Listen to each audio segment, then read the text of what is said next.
importação, exportação, sendo foco hoje em exportação, qual que é o melhor regime tributário? Qual que é o mais atrativo para as empresas exportadoras? Aí eu tenho uma resposta para vocês, que é depende. Quando a gente fala de exportação, a empresa ela deixa de pagar ICMS, COFINS, PIS e IPI, em qualquer dos regimes, seja simples, presumido ou lucro real. Nós não temos esses impostos sobre a exportação, certo? Então esses impostos eles são sobre o faturamento da empresa, correto? Na exportação, esse quadro comparativo, ICMS, PIS, COFINS, IPI, imposto de renda, ICMS, PIS, COFINS, IPI, em qualquer regime tributário simples, presumido real, eu não tenho esses impostos na exportação. Imposto de renda e contribuição social, em ambos os casos, ele incide. INSS, que é a CDP no simples, incide. O lucro presumido não, porque o cálculo do INSS da parte patronal, sobre a folha de pagamento, ele é feito um cálculo à parte, certo? Isso depende de uma variação RAT, SAT, de acordo com a quantidade de cada empresa. Correto? Quais são as desvantagens do Simples Nacional? Eu sou vedado a utilização de outros benefícios fiscais. O Simples Nacional já é um benefício fiscal para a empresa. Eu não permito gerar e utilizar crédito. Claro, dependendo do faturamento da empresa, há um percentual de ICMS no qual o meu cliente ele consegue usar o crédito do ICMS. Então, eu posso usar o crédito PIS, COFINS, certo? Eu posso bater na contribuição social e imposto de renda, mesmo sendo simples. Mas eu, sendo simples, eu não utilizo o crédito, certo? Até R$3.600.000, a empresa é Simples Nacional nas esferas estadual, municipal e federal. A partir de 3,6 milhões, a gente está em formato híbrido, que o federal continua sendo pelo Simples, só que o estado e o município passa a ser pelo lucro presumido, certo? Só que assim, não faz sentido, em muitos casos, eu ter uma empresa no sistema híbrido. Se você for verificar a sua parte federal, lógico, tem que fazer análise da parte da folha de pagamento. O lucro presumido. Eu tenho uma carga tributária mais previsível. Diferente do Simples Nacional, que quanto mais faturo, maior é a minha alíquota de imposto, quanto mais eu sou eficiente na minha venda, quanto mais o meu comercial trabalha, digamos assim, eu pago mais imposto. No presumido não. Certo? Então eu tenho uma carga tributária previsível. Eu tenho uma menor tributação para empresas com margem de lucro alta. Isso quer dizer o quê? O lucro real eu pago sobre o que realmente a minha empresa teve de lucro. Levamos algumas exceções, como folha de pagamento, que não abaixa todos os impostos, mas no real eu pago sobre o lucro.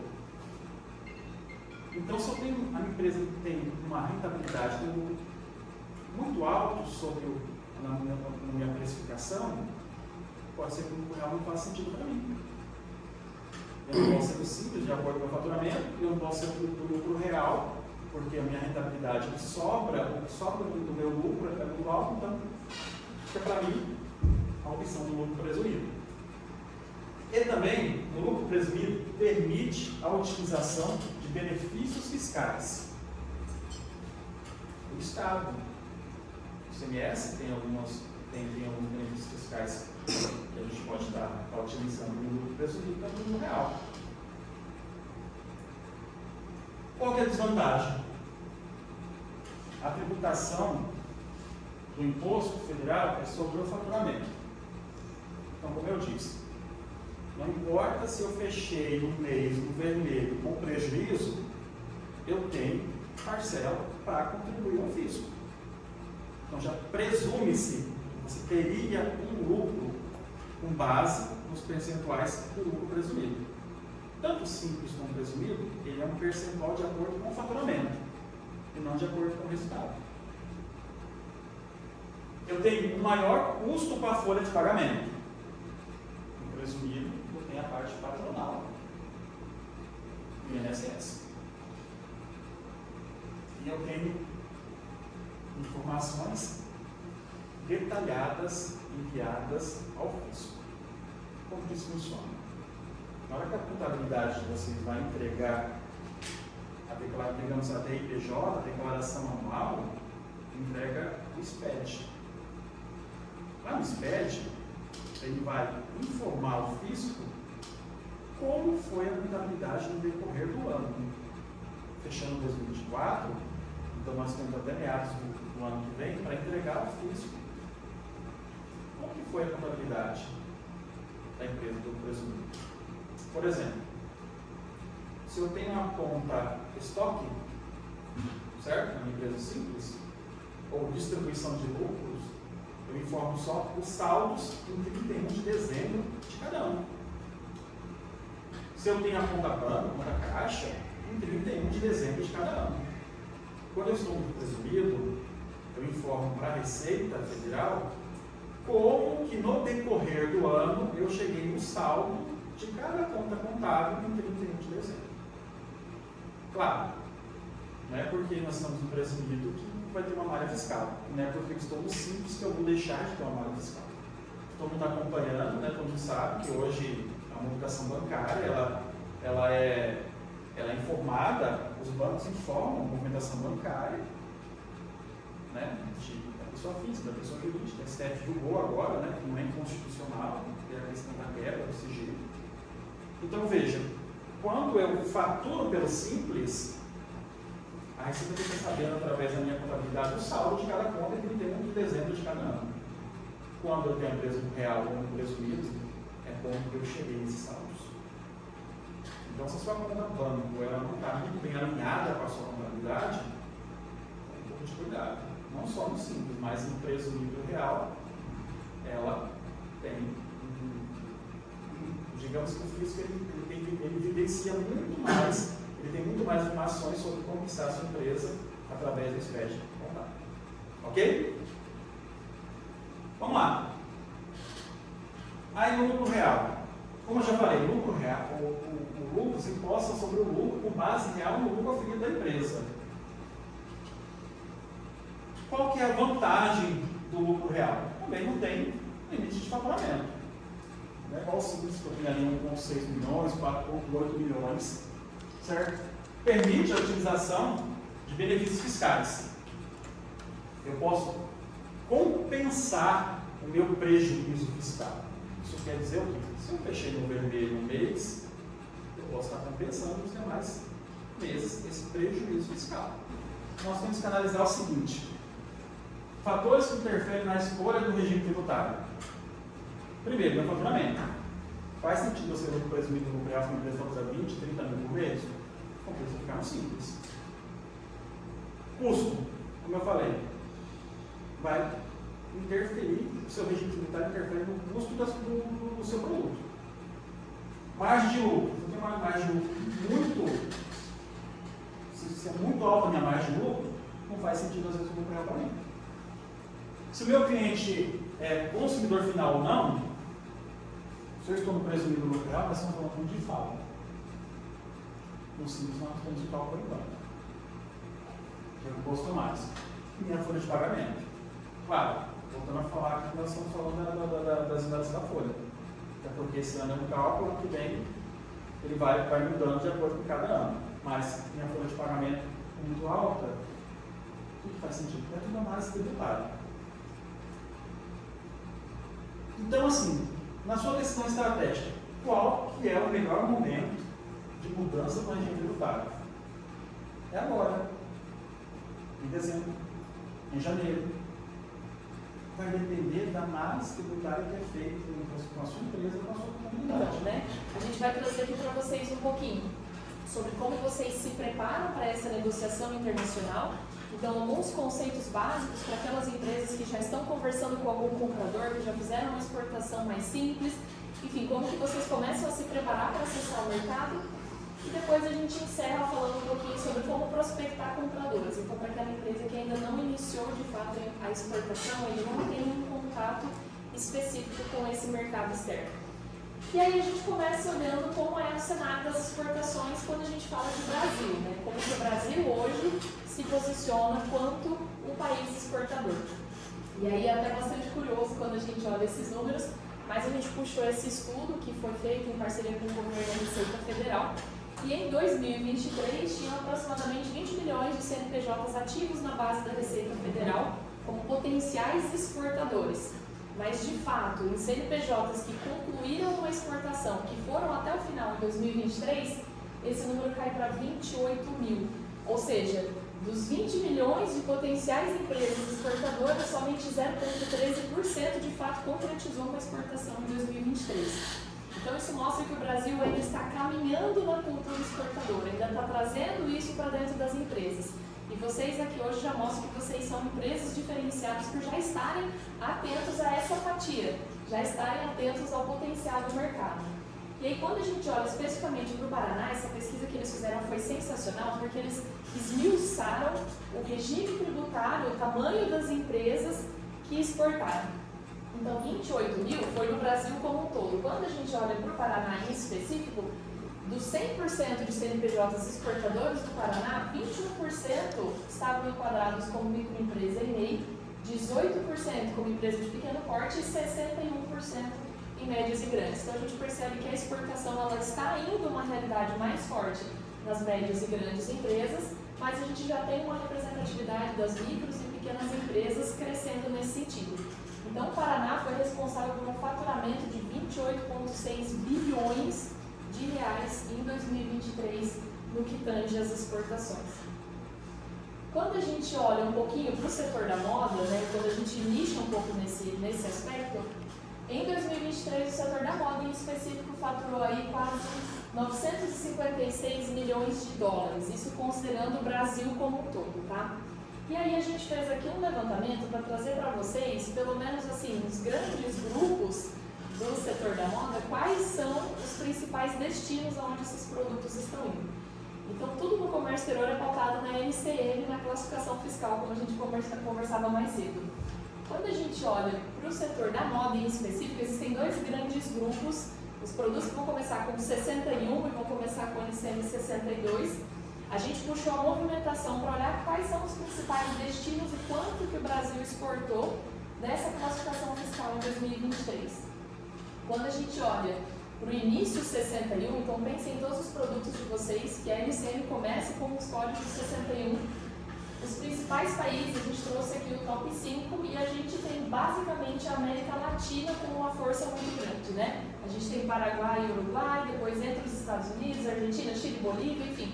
A gente percebe o potencial da nossa região aqui próximo, inclusive, do estado do Paraná. E quando a gente olha para o NCM de início 62, que basicamente o que vai mudar é a composição desse tecido, ali dentro estão N produtos, enfim, a gente percebe uma certa repetição no sentido de países, né? Colocando aqui comparativamente, lado a lado, para vocês olharem, os 4 primeiros, dos 5 primeiros não tem nenhuma mudança. Seja para fins de malha, né, ou para outros produtos, exceto de malha, a gente tem os mesmos 5 países como grandes parceiros comerciais do Brasil no segmento da moda. E depois aqui embaixo a gente tem uma certa alteração, mas alguns só vão inverter aí a ordem. Mas a gente percebe o potencial de expansão aqui, principalmente para a América Latina, desse segmento em específico da moda. Bom dia, pessoal. Eu sou o Rodrigo Polance, eu sou sócio na Vessel e antes de começar a fala eu estava ouvindo o Marcelo pensando, a gente, Vessel e Michelin, já participamos de alguns eventos juntos e alguns deles eram importação. Então a parte que o Marcelo vinha e falava muito da carga tributária, de como dependendo do seu produto, do seu regime, da finalidade, acaba sendo custosa, até mesmo assustadora ali para quem está iniciando na importação. O bom do evento de hoje é que é o contrário. O Marcelo chega, comenta, ó, pessoal, tem redução, tem benefício, tem incentivo do governo, para o país é interessante que vocês exportem. Então a gente já começa a fala com esse chão previamente pavimentado aqui pelo setor contábil e fiscal. E entrando agora na fala da exportação, a Rafa questionou sobre qual método que havia sido as exportações de vocês. Existem hoje, primeiramente vamos começar lá pela primeira pergunta dela, a exportação direta e a indireta. A direta, daqui a pouco tem a parte escrita, mas é bastante simples, eu já vou direto. Na exportação direta, a gente pode falar que vocês, exportadores, ficam responsáveis por todo o processo, desde a parte comercial, claro, obviamente a produção dessa mercadoria, o recebimento do dinheiro, o câmbio, a parte junto com o banco, a parte logística depende ali da sua responsabilidade, mas sim, você também fica responsável de enviar essa mercadoria. Essa é a exportação direta. Só que existe uma segunda opção, e alguns anos atrás, isso há alguns anos mesmo, já mais de 5 anos, existiam alguns relatórios da Receita Federal que nos permitia visualizar quem eram as empresas exportadoras por cidade, por estado. E aqui em Maringá, naquele momento que eu estava consultando, a maior empresa exportadora era uma empresa no prédio comercial, talvez desse tamanho dessa sala. Então, uma empresa que faturava milhões na exportação. Mas por quê? É porque ela era uma trading company. Consegue passar? A trading company, ela é um intermediário nessa jogada. Então, ela atua na frente comercial, enquanto o exportador, o fabricante, melhor dizendo, o fabricante, ele se preocupa ali na produção, na embalagem, na disponibilização da mercadoria. A trading, pessoal, é o que nós chamamos, talvez vocês possam chamar assim, até mesmo de representante. É uma empresa que detém os compradores de água mineral no exterior, ele cuida de toda essa parte comercial, a venda, o recebimento, enquanto você cuida da produção do seu copo de água. Qual é mais vantajosa? Vou repetir o que o Marcelo falou para a gente agora mais cedo. Depende, tá? Mas aqui é apenas uma questão de conceitos mesmo. Na cidade hoje de Maringá existem tradings que prestam esse tipo de serviço comercial, mas a definição se é o melhor caminho direto ou indireto depende muito da maturidade, do seu produto, do país que talvez você tenha interesse em entrar. Partindo basicamente aqui, esse slide vai ser disponibilizado para vocês depois, tá? Então, só para ficar gravado na memória aí a fala e também depois o visual pelo slide. Podemos passar?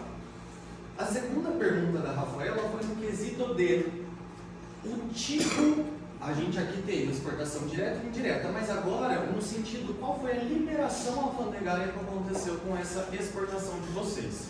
Hoje, atualmente, né, no cenário atual, nós temos duas opções. A expressa, que ela veio com o intuito de incentivar e simplificar o processo ali de liberação alfândega. Realmente, quando a gente fala de exportação, as empresas acabam tendo muito medo, estamos falando de alfândega, isso dá problema, etc. Então, a modalidade expressa veio com o intuito mesmo de incentivá-los. Quais são as características da exportação expressa? Nós não precisamos do radar, que seria, todo mundo conhece radar? Já ouviram falar assim, radar? Radar, pessoal, além do seu CNPJ, quando você vai importar ou exportar, você precisa solicitar para a Receita uma liberaçãozinha. Ela dá um ok para você falando, beleza, agora você pode exportar. É um processo muito simples, tá? Então, para exportação expressa, o radar, nem ao menos é necessário. Só que, em contrapartida, você tem um limite. E esse limite está no valor da exportação de até $3.000. E como eu havia comentado, o desembaraço aduaneiro, que aqui está nomeado como despacho, ele é muito simplificado, ele é muito rápido. Inclusive, se você não solicitar, você nem recebe nenhum tipo de comprovante de que essa mercadoria foi de fato exportada. Tá? Aperta mais um, fazendo um favor, Rafa. Na exportação expressa, nós obrigatoriamente precisamos trabalhar com um grupo de empresas que aqui no Brasil são denominadas como couriers ou courriers. E essas empresas basicamente estão todas aqui, nesse slide. São todas essas, são essas 4. Então nós temos sim os Correios através do Exporta Fácil, Na prática, no dia a dia, não é o método mais utilizado por questão de segurança mesmo com a carga, demora, né, Rafa? Mas entre todas as ali, a gente pode mencionar que talvez seja o mais simples de todos, tá? Nós temos a DHL, o UPS e a FedEx, eu acredito que vocês conheçam aí, pelo menos já tenham visto esses logos em algum lugar, na Fórmula 1, em filme ali com a FedEx. Então, eles prestam esse serviço, tá? Importante, o método expresso ele tem uma característica muito específica, que é o quê? A FedEx, ela busca na porta da tua empresa e ela entrega, ela mesma, o CNPJ dela, o grupo dela, entrega um destino que você está exportando, indiferente de qual seja, tá? Então, são empresas aqui, principalmente a DHL e a FedEx, uma abrangência gigantesca, gigantesca. Então, eles podem coletar naquele interior do interior do interior e também coletar aqui no Brasil e entregar em qualquer país. É o mais utilizado? Não, não é o mais utilizado, tá? Aqui geralmente é a porta de entrada para as empresas que estão iniciando na exportação. Dependendo do seu produto, deixam aquelas empresas que já estão um pouco mais experientes, consolidadas na exportação, elas acabam migrando para a exportação formal, que agora a gente entra no processo tradicional.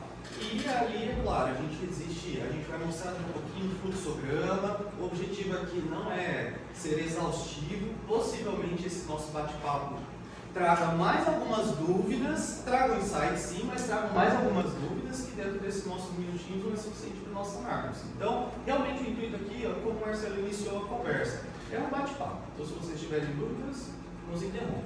A exportação formal, pessoal, obrigatoriamente nós precisamos do radar, ou seja, precisamos que a Receita dê o ok para a exportação ali. Novamente, não se preocupem, muitos empresários ficam enroscados, eu não sei, eu tenho receio. Galera, em 5 minutos está tudo certo isso. Não temos limites para exportação, naturalmente, e nós precisamos obrigatoriamente passar pelo processo de desembaraço aduaneiro. E para que isso aconteça, nós precisamos de um representante, assim como no problema judicial, vocês contratam um advogado que possui uma OAB. Para nós aqui na exportação e na importação, existe um despachante, uma carteirinha. Ele tem o poder de representação perante a tua empresa. Então, ele é um prestador de serviço que sempre vai estar do teu lado. E é bacana também a gente deixar aqui lá dentro que o radar para exportação ele não tem limite. Então, o que às vezes assusta o empresário é que a gente sabe que na importação você tem limites de compra.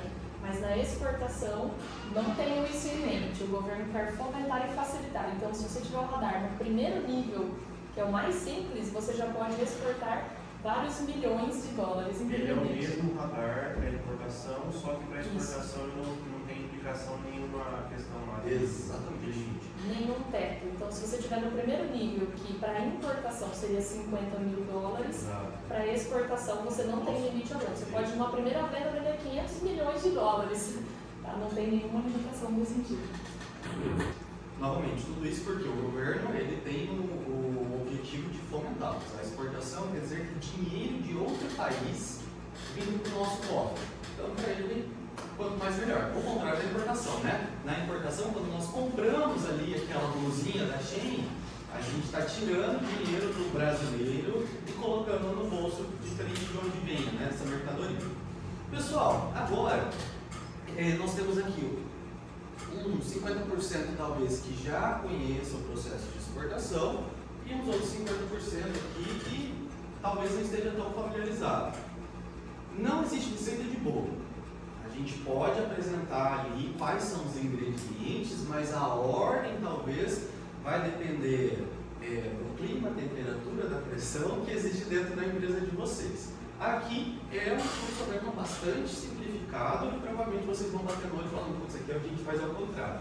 Mas vamos lá, o primeiro passo de uma exportação não tem como a gente exportar se nós não tivermos um cliente. E essa etapa é a que a empresa que está iniciando precisa investir mais tempo e dedicação. Iniciar uma empresa do zero aqui no Brasil não é uma tarefa fácil. Colocar o seu produto num primeiro cliente, numa primeira prateleira, numa primeira arara, no caso da confecção, também não é tão simples. Quando nós falamos de uma exportação, pessoal, é a mesma coisa. Os esforços comerciais, a sua frente comercial, ela precisa também seguir aí essa linha de raciocínio. Então, a etapa da negociação. É por isso que muitas empresas optam por trabalhar com a trading. Em tese, a trading já tem essa familiaridade com o mercado, então você aproveita essa abertura. Eles fazem essa frente comercial. Seguindo aqui, nós temos então a negociação, inicia-se a paquera com esse comprador, com esse importador. Ali, é claro, vocês vão entender quais são as demandas, entender questão de volume, com quem você está conversando. No caso da confecção, a gente está trabalhando com uma loja, a gente está falando de uma rede, uma Pernambucanas, uma Renner. Tudo isso entra nessa parte da paquera. Aí, é claro, conseguimos ali um primeiro pedido, provavelmente vocês vão receber um sinal, no mínimo, um sinal de pagamento desse pedido. Aqui é uma fase interessante porque não existe um limite de uma regra específica para esse pagamento. Você pode receber 100% antecipado, você pode receber nada antecipado e mandar essa carga e receber depois. Só existe um prazo, tá? O prazo atualmente é de 180 dias, né? Então, 180 dias antecipados. Se eu recebi hoje, eu tenho que exportar dentro de 180 dias. E o contrário, se eu exportei hoje, até 180 dias para receber. Então, essa aqui é a parte do câmbio. E por que é câmbio? Porque geralmente nós negociamos em outra moeda. É possível exportar em reais? Totalmente. O pessoal que está aqui no Paraguai geralmente trabalha com o real. Existe mais algum país próximo? Que a gente vê na prática na mais prática o é mais Paraguai, Paraguai. que usa esse sistema. Mas a exportação pode ser em qualquer moeda, tá? Você pode estar negociando com os Estados Unidos e receber em euro. Não existe essa proibição. Então, ok, negociação, o pedido, recebimento. E agora inicia a produção, a separação de estoque. E agora, até aqui, pessoal, está tudo até que muito tranquilo. Acredito que não muda nada de uma venda nacional. Negocia, recebe, produz, e agora a gente vem para papelada. Na venda nacional, o que nós precisamos basicamente é de uma nota fiscal, dependendo ali se você transporta ou você tem. É isso que a gente precisa de documentação.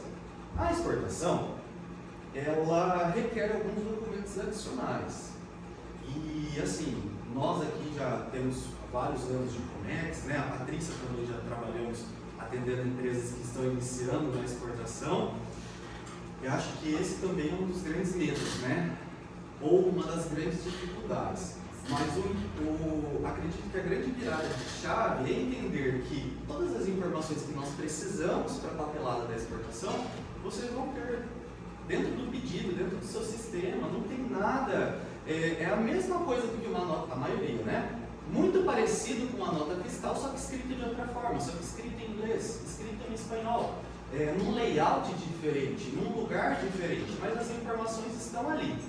E essa parte documental, com a prática, né, Rafa? Dessa parte superior, tudo muito tranquilo? A velocidade, tá tranquilo? Pessoal, por favor, interrompa, tá?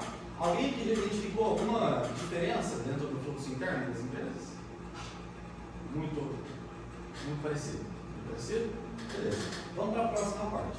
Lembrando, nós já estamos com a nossa mercadoria pronta, então todos os produtos já estão embalados em cima de um pallet, ou não necessariamente, a gente não tem essa obrigação, pode ser em caixas soltas. A gente já fez a documentação, já fez nota fiscal, a gente vai partir agora para o quê? E o início do transporte e a primeira fase ali, depende, né? Nós estamos onde? Nós estamos aqui em Maringá, essa carga vai sair por Paranaguá, então existe essa questão aí dessa logística interna até esse recinto, tá? Mas, chegando lá, a carga não sai do país se não passar pela alfândega, ou seja, se vocês não acionarem o despachante aduaneiro de vocês. Ele faz um processozinho que basicamente, pessoal, é o quê? Pega a nota fiscal, pega a outra papelada que vocês elaboraram, soma tudo, junta todos esses insumos aí e coloca dentro do sistema da alfândega, que é o que nós chamamos de Syscomex. Syscomex, essa é uma palavra interessante para vocês tentarem gravar. Syscomex, tudo roda lá dentro, absolutamente tudo. Lembra do radar que eu comentei com vocês? Onde que a gente emite um radar? Dentro do Syscomex. O despachante aduaneiro, assim como o advogado, tem o poder de representação, mas não é só falar assim, ó, a partir de hoje o Heitor é meu despachante. Não, a gente tem que colocar isso em algum lugar, e esse lugar é o Syscomex. Tudo está lá, galera. É bastante provável ali que o que a gente precise ou está lá, vocês podem acessar, ou o despachante vai acessar para vocês, e e encaminhar essa documentação. Então, seguindo o nosso fluxo, o despacho aduaneiro começou a acontecer e aqui vem a DUI. A DUI é o documento que comprova que aquela sua nota fiscal foi exportada. Se nós estamos falando da exportação formal, sempre vai ter a DUI. E esse é um documento que precisa ficar salvo ali, junto com os demais, por 5 anos. Tivemos a DUI, tudo via sistema, tá? Receita identifica que foi liberado, o porto, o aeroporto já também recebe essa informação e começa a iniciar esse transporte diferente do modal, inclusive o rodoviário. Chegou na fronteira, não tem DUI, não passa, né? Não cruza a ponte, ou menos. Aí o que é obrigatório para uma exportação é commercial invoice ou fatura comercial, é a mesma coisa. O packing list, que talvez seja o maior vilão ali, porque a gente precisa declarar com cuidado. Então, vamos falar do setor de confecção. Se nós temos 10 caixas, nós precisamos explicar em detalhes. Que na caixa 1 existem 50 camisetas, aquela camiseta verde algodão, qual que é? Provavelmente ela tem um nome comercial. É uma estampa, exemplo, sei lá, uma estampa de flor. Então a gente tem que caracterizar, descrever a mercadoria em detalhe. Se existe camiseta P, E, G, a gente vai precisar separar isso. Ah, mas eu trabalho sem a descrição de tamanho, né? Tudo ali eu só separo no estoque. Bem, se é desse jeito que está na sua nota fiscal, a gente precisa mostrar para o fiscal qual produto está em qual caixa. Então ele é o mais delicadinho ali. Depende muito da sua equipe de expedição.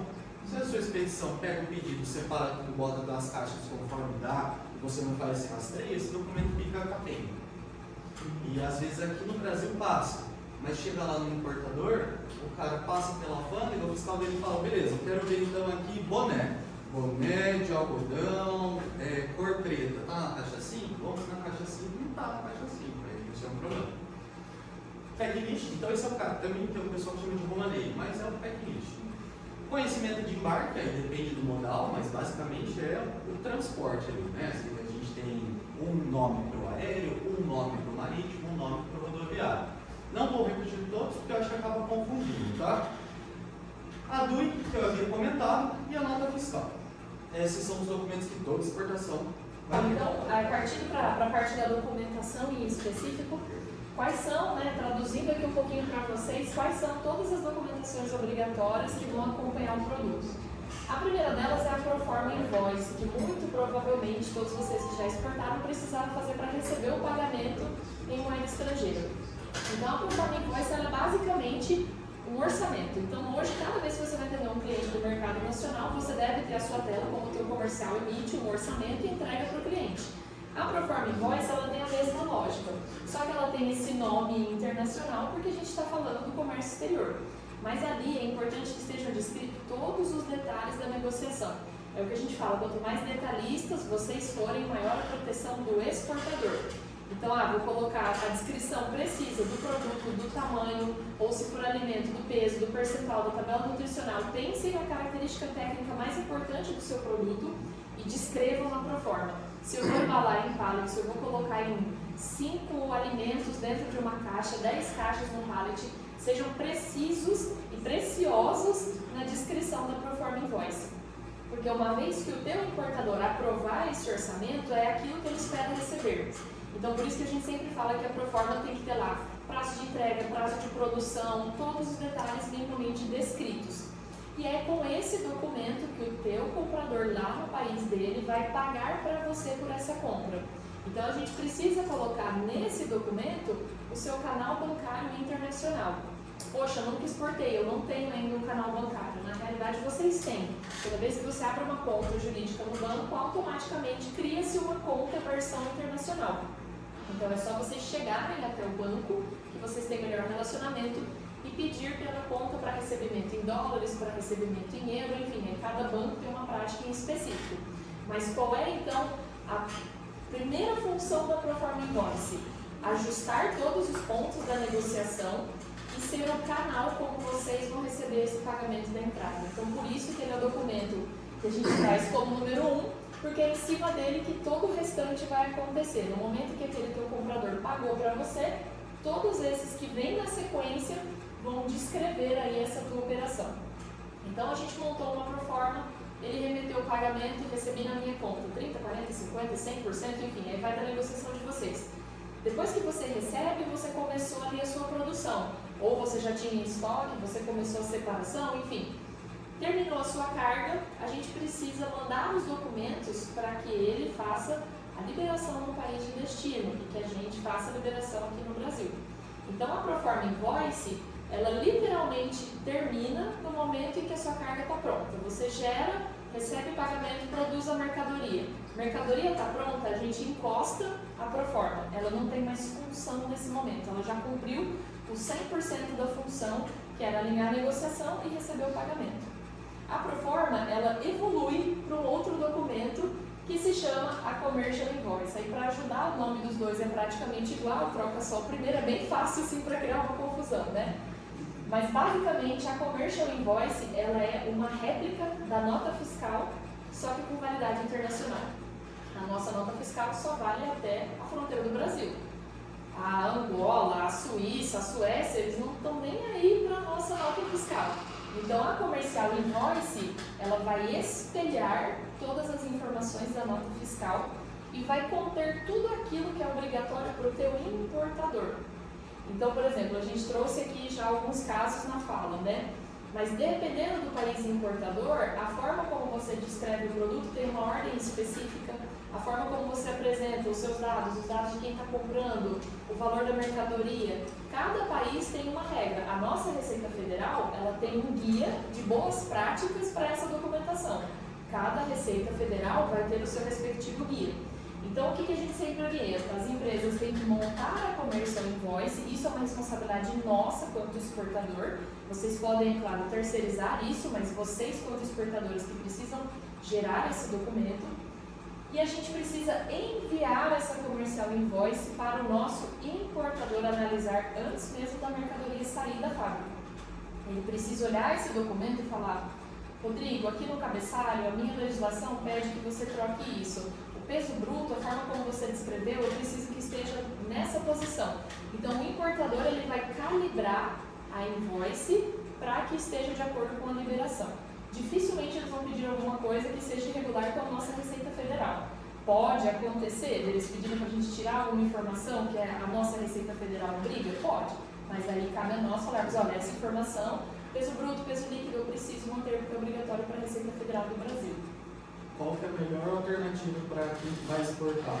Pega um modelo inicial bem completo e usa ele como padrão. É melhor o seu cliente pedir para você retirar do que depois você ter que adicionar coisa. E geralmente quando eles pedem para adicionar, pessoal, é assim, ó. O CNPJ dele, às vezes você não tinha essa informação ainda, às vezes você montou sem, e para a sua exportação não precisa, então depois talvez ele pede para incluir. Talvez você tenha colocado coisas bem bobas assim, mas talvez você precise obrigatoriamente colocar na invoice as dimensões da caixa. Essa é uma informação que talvez fosse só no packlist, mas ele pede na invoice. São coisas assim, sabe? Detalhes. Não precisam se preocupar, porque se você tiver um bom esqueleto inicial, os atendimentos ali da solicitação vão ser tranquilos. Exatamente. E aí, feita a Commercial Invoice, a gente vai para o packlist, que é esse romaneio da carga. Então, basicamente, na invoice, a gente vai descrever a negociação. Pensem na nota fiscal de vocês, é quase como um espelho, dados ali os ajustes de idioma, que vai estar em inglês, em espanhol, enfim. O packlist, ele vai falar sobre a sua carga. Então, ele vai justamente trazer o ponto que o Rodrigo já comentou. Quantas caixas nós temos dentro da caixa 1, o que contempla, a caixa 2, o que contempla, a caixa 3. E aqui sim, dependendo do segmento, pode ter muita variação. A gente teve um caso de um cliente justamente da confecção, que ele tinha montado um modelo de packlist tradicional. Quando foi enviado para o importador, ele falou assim: olha, a minha aduana exige que cada caixa você descreva a quantidade das camisetas PM, G, GG no modelo. Então o packlist dele ficou quase com umas 20 páginas, porque teve que abrir muitas linhas. Então isso foi uma exigência que a aduana da Argentina fez, mas pode ser que outra aduana tenha outra exigência. Mas o packlist, basicamente, ele vai trazer ali as informações da quantidade de caixas, o peso, o volume, e é isso que o seu importador vai usar para fazer a cotação do frete. Ou, Se vocês, exportadores, ficarem responsáveis pelo frete, é isso que vocês vão utilizar para cotar todo esse frete que foi comentado. Entrega onde, enfim. É em cima desse documento, do No packlist. caso do packlist, a gente precisa fazer um packlist por carga ou precisa fazer um por base? Você vai fazer um por envio. Então, se você está enviando 50 pallets, você vai ter um packlist discriminando os seus 50 pallets. A invoice e o packlist, eles sempre precisam casar. Então, se na sua invoice você vendeu 50 pallets tudo junto, você tem um packlist com 50 pallets. Mas se na sua invoice você vendeu 5 vezes com 10, por exemplo, pallets, você vai ter que ter 5 packlists.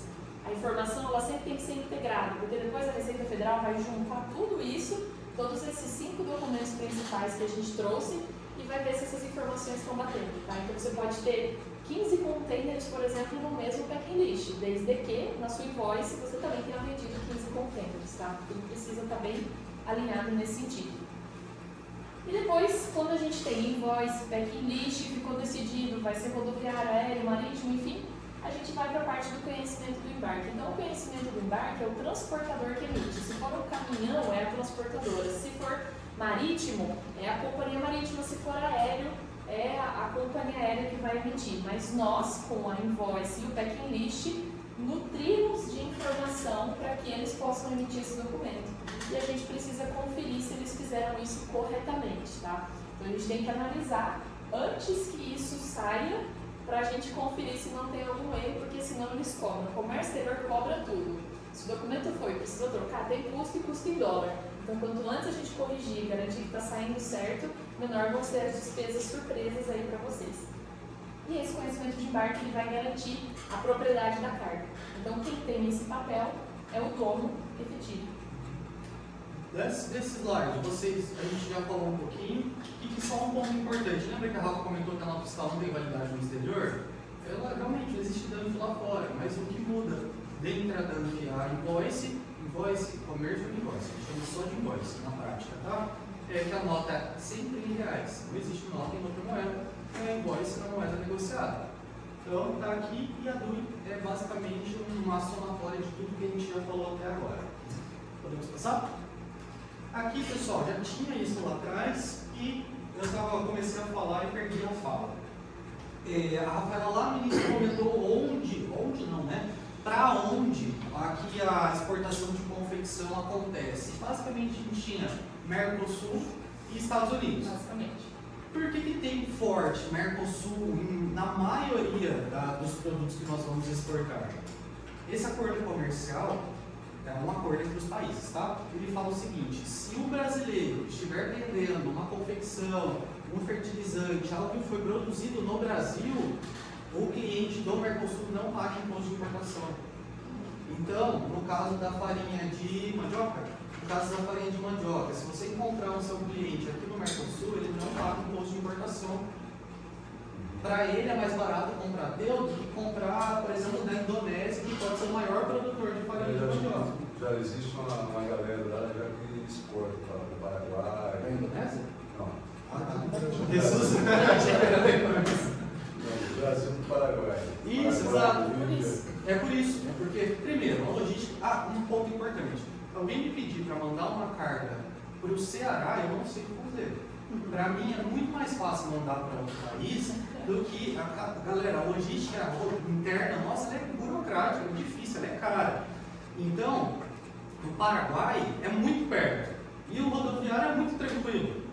A parte mais delicada é ficar caminhão enroscado ali na fila 1 ou 2 dias. Essa é a burocracia. Mas é simples. Você deu um exemplo da. Não, pode continuar. Não, mas basicamente é isso. É por isso que vocês viram lá aqueles países se repetindo muitas vezes. E aí, para que o seu cliente não pague imposto de importação, a gente precisa entregar um documento adicional. E aí agora eu vou vender um peixe que não é meu aqui. Tá, aqui puxando o gancho até do comentário do Wilson. Eu quero vender, mas às vezes o cara me pede, poxa, coloca para mim aqui na minha empresa e eu não sei como botar, o que vai levar no meu preço. E a gente já recebeu, infelizmente, empresas que fecham a negociação e depois descobrem que tem despesas que elas não previram no custo. Daí eles falam, putz, mas eu fechei que o frete era meu, mas eu nem sabia que o frete era meu. Mas colocaram ali a informação e o tal dos Incoterms, que muito brevemente é Essas 3 letras que estão descritas aqui é a responsabilidade entre as partes. Elas traduzem o que eu, quanto vendedor, sou obrigado a pagar e o que eu, quanto comprador, sou obrigado a pagar. Por isso que, dependendo da forma como vocês colocam essa venda, vocês vão ter sim despesas que talvez não foram previsionadas na venda, tá? Mas basicamente, vamos colocar aqui na esquerda a fábrica de vocês e aqui na direita o comprador. Quanto mais a gente vai avançando nesse sentido, maior é a responsabilidade de vocês e o custo. Quer dizer que isso vai impedir a minha exportação? Poxa, o cliente é gigantesco, mas ele só compra se eu colocar dentro do Paraguai. Não se limitem por isso. A gente vai mostrar aqui de uma forma mais simplificada quais são as despesas que vão incidir até praticamente colocar aqui na fronteira do país de destino, mas tem formas que vocês conseguem fazer esse cálculo mais rápido para fazer isso para negociação, tá? Existem várias etapas entre o cliente e o fabricante. Então, é por isso que nós temos 11 opções. No nacional são 2. Na exportação são 11. Mas o mais importante que vocês precisam levar daqui, está negociando, o que vocês estão acostumados no mercado nacional, a sua equipe que está trabalhando no nacional, o que eles conhecem como FOB, não é o que o seu cliente lá do exterior conhece como FOB. São coisas totalmente diferentes. Então, o que importa mesmo é entender que existe essa diferença, que existem 11 opções, que dentro dessas opções, algumas raramente, ou talvez provável que nunca venham a usar, mas existem ali 4 que vocês precisam dominar, inclusive para driblar ali algumas exigências, alguns pedidos que podem ser até estranhos do seu cliente. E também não errar na hora de formar o preço de vocês, que esse é o principal ponto, né? Não prever uma despesa, a despesa incide, e às vezes é aquela gordurinha que você tinha, sua margem que vai embora. Então aqui a gente vai ter depois esse material para vocês, aqui na coluna da esquerda são essas 3 letrinhas, e na coluna da direita o que vocês precisam pagar quando vocês fazem uma venda em cima desse Incoterm, tá?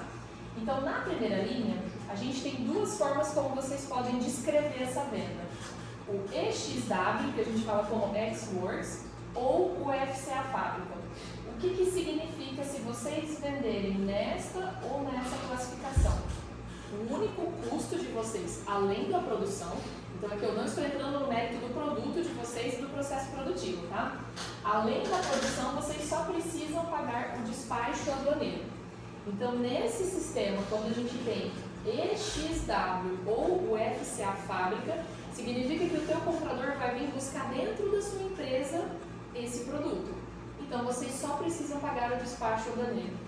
Poxa, mas será que ele não pode pagar o despacho então? Porque ele já vai vir buscar aqui na minha empresa? Será que ele já não consegue resolver tudo e eu só literalmente produzo e deixo na porta da minha doca para ele buscar?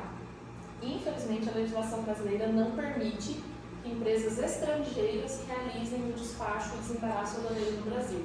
Então, toda exportação de vocês sempre vai ter o custo do despacho aduaneiro, salvo se for expressa ou simplificada, como a gente falou mais cedo. Mas se for a formal, que é o que a gente está tratando agora, vocês sempre vão ter o custo do despacho aduaneiro. Uma segunda forma que vocês podem vender, que é muito comum e que tem assim de volume, é FCA para alguma cidade. Então, por exemplo, vendi para o Paraguai, mas o cara tem um lugar em Foz que ele pediu para eu entregar. Vendi para o Uruguai, mas esse comprador do Uruguai vai consolidar várias cargas, pediu para eu entregar em São Paulo. Então, que custo você vai ter nesse sentido? O mesmo despacho aduaneiro acrescido do frete nacional para a cidade que foi pactuada. FCA cidade dentro do Brasil. Tá? Então aqui a gente não fala de cruzar a fronteira.